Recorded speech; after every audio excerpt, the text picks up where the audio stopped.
Hello everyone, thank you for coming on to my channel. Today I would like to give my own commentary with regard to the recently concluded Ayer Kuning by-election, of which we have seen how the Perikatan National secured about 6,000 votes, and that the Barisan National and PH coalition had won with a vote of 10,000 and more, and also the surprising increase of votes for the Parti Socialist Malaysia. So many are saying that Perikatan National is the loser and Barisan National is the winner, and all sort of very obvious conclusion from the numbers that has been shown.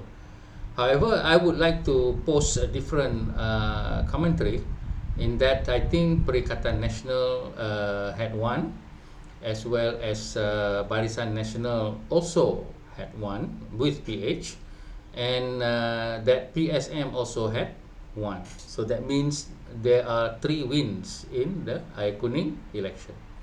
Of course, all of us need to understand that it's only a 58% voter turnout, and that is quite significant because we do not know what the other 30%, 40%, or in the previous one it was 74% voter turnout. So this is something else of an analysis. But for this analysis, I would like to explain why I think Perikatan National had won in a sense, and also that Barisan National PH combination also had won, and also how the PSM had, in one sense, won the election, and what does that mean for the future.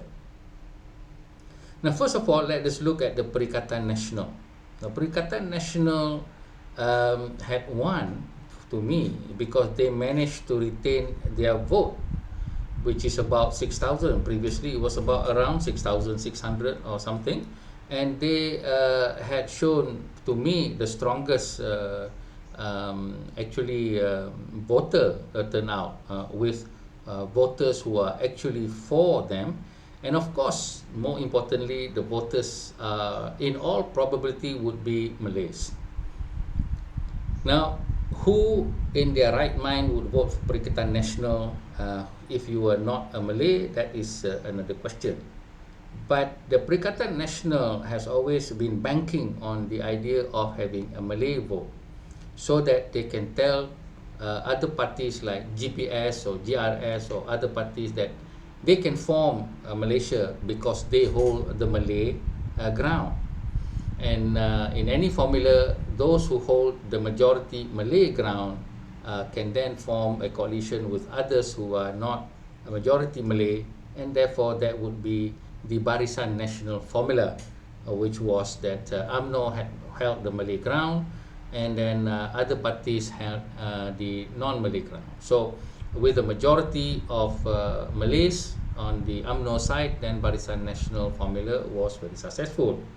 Similarly, in Pakatan Harapan, the same more or less message, but it is not so much a Malay presence in terms of too much majority, almost a balance of representation, but a bit more on the Malay side. So Perikatan National is seeking to replace UMNO in the Barisan National formula by showing that they control the Malay votes, and in my opinion, in Ayer Kuning, they had succeeded to do so. They have gone on what I call the Haji-babi-DAP campaign, and that has secured them the Malay vote, but it has shown them to be an ultra-right Malay party, which shows that they cannot be a government of multiracial aspect, and this is where they need other parties that has other non-Malay votes. And so, like what Hadi was saying, that only Muslims and Malays must be leaders, others must just follow what the Muslim majority wants, and that is the line and the method in which Perikatan National is operating. So, on the one hand, Perikatan National still does not show that they are a national party, but on the other hand, they don't have to. They just need to show that they are the ones holding the Malay vote. Now, the question here is that if they had 6,000 votes, how many votes did Barisan National or UMNO get? Did UMNO get 6,000 votes of their almost 11,000 votes, or did they get slightly less? Now that is a major question, and if their vote is less because the others are made up by non-Malays, then Perikatan National can crow that they are the winners, real winners in terms of future Malaysian politics by holding on to the Malay vote. So unfortunately for Malaysia, there are many Malays still hanging on to their rhetoric and their incitement of race issues and religious issues now. So that seems to be working for them.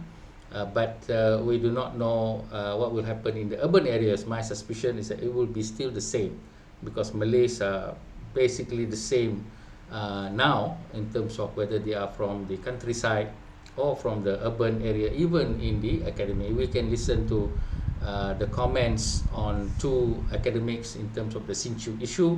We see two senior academics saying what I consider a racist, very, very racist a statement about saying that the Sinchu are betraying and also bordering on treason. So this is still a very major factor. That's number one. So Perikatan National actually won. Now we look at the UMNO and Barisan National and also the PH. Now, early in the election, Zahid has already said that we must go on the moderate line, and he even jokingly said that Akmal need to behave himself. Now, I would like to comment and say that I felt that the Barisan National had matured very much, and I am also proud to say that Akmal himself has also matured to understand that they cannot win with the Malay votes. They have to win with the Malaysian vote. So when Perikatan National want the Malay vote, Barisan National want the Malaysian vote. And so this, in a sense, shows that Barisan National is willing to go on the moderate line, but still be hardline on some issues in order to retain 40% of the Malay votes. Maybe in the future, with the development plans and all that, and with Anwar Ibrahim's leadership showing that he also cares for the Malays, and that may come up to 50% or even a bit more, then only UMNO can say that they have finally won. At the moment, they are still trailing to me, Perikatan National, who has the upper hand in terms of the Malay narrative. And so this is worrying, of course, for Malaysians and Malaysian, and we need to support Barisan National in this new formula because they no longer represent a very big Malay majority, but they now need to look at the politics of multiculturalism, moderation, that would actually help Malaysia in the long run. And so that is a very important lesson to Barisan National, that if they are to be relevant in politics, they need to follow the moderate line and not the line of Perikatan National, and let the non-Malays warm up to them. Until then, they can break away from Pakatan Harapan to be on their own. But at the moment, UMNO, Barisan National still needs Pakatan Harapan and their vote bank, especially among the non-Malays. So again, I'm not sure if Amanah is strong enough to pull the Malay votes, but I do not think so. They still are very, very weak, into my mind, judging by their political strategy, and their presence in the social media is not there. And so I think Amanah is still tagging on to DAP and tagging on to PKR. So that is the lesson in which Barisan National wins in the sense that they are learning about moderate politics. So this is a win to me, to Barisan National, but they still are lagging behind in the Malay. Perhaps this is a good thing, because then they need to learn humility, that they need the others to also be part of Malaysia. Now, for the third thing is Pakatan or the Parti Sosialis Malaysia. They have doubly increased their vote, and who knows, if the outstation voters were to come home, that number could have increased to 2,000 or 3,000, enough for them to secure a non-deposit loss. And so, Parti Sosialis Malaysia can be a third force if they can strategize better and change their style of politics. So here they are showing a win in the sense that people are beginning to warm up to them, but they need to step up their game. They need to step up the idea of coalition politics. They need to perhaps work with people like Muda, parties like Muda, who's hopefully will become more matured after the Syed Saddiq thing. But at the moment, Muda is still immature, always depending on Syed Saddiq. But Syed Saddiq is, I think, no longer a political chess piece, because he has his own problems, and it seems that he's also thinking about his own selfish career, and that is part of being a politic. And you first, you second, and you third. So this is something. But Muda for me still very immature, no presence in the social media. Similarly with PSM, still with the old politics, a lot of ideology, very good people, but nothing in the sense of taking up some say Islamic issues. They're still showing they are very Indian party. So this is something that they need to understand, real politic and also pragmatic politic. And pragmatic politic in Malaysia still touches on religion, and they need to have people who understands the Malays with their religious background, and also to show the non-Malays that they can work with other parties. Maybe the Malaysian Advanced Party under Waita Murty, who's Indian-based, and PSM also look like more Indian, but they are multiracial. And then working with Muda, hopefully Muda will wake up finally. And also maybe working with Gerakan. If Gerakan can get out of the shadow of Perikatan National, Gerakan is going absolutely nowhere. They're just hanging on what we call scraps of food. If Perikatan National wins, then their members will get some position in the state, and hopefully when Perikatan National takes over the country, then they will get minister posts. And this is the strategy of Gerakan, very weak strategy. For me, Gerakan should go all out and be themselves and be part of another party. Even invite people like Khairi Jamaluddin to lead Gerakan rather than just the present leadership. Because at the moment, present leadership does not show any kind of vision, any kind of change, except to be scrap takers.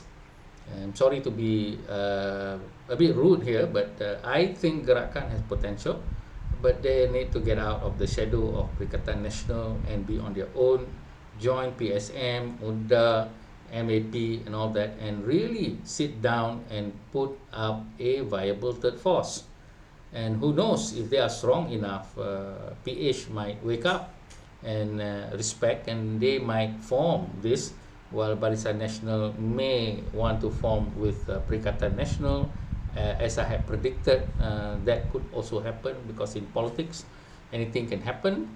And so I think we should be prepared for a third force from this coalition, with leaders especially like Khairi Jamaluddin, Mahathir Rais, and also Taufik Tun Dr. Ismail, the old, the new, the young, but it has to be a Malay presence. If PSM on its own showing a non-Malay presence, susah lah. I'm not speaking it because I'm a Malay. I'm speaking it because that is the reality check. And I would welcome any non-Malay leaders to be Prime Minister. That's not a problem to me. but then that's only me, a very, very minority person. So that is my take on all the Ayer Kuning election, which is a win for Perikatan National as a Malay dominant party and having retained their votes, and also a win for Barisan National to win to learn about moderate politics, and also Akmal Saleh. Congratulations, Akmal. It gives me warm heart to actually understand that he can actually learn something, and also toe the line of what Zahid had requested. So that would make him a better leader, to my mind. And also to Parti Sosialis Malaysia, they need to understand Malay politics, they need to understand Islamic politics, they need to understand, they need to work with other people, and also not to show so much of ideology, but then it doesn't materialize in the social media, to grapple and to come and just their third force, simply because if you don't like PN and you don't like BN, then you choose this one. This is not a viable alternative. They need to show that they can work with other parties and actually put up candidates in all of the Malaysian seats, and then only the other two coalition would see them as a threat, and perhaps one of this coalition might invite them to be part of the party, or if not, we have a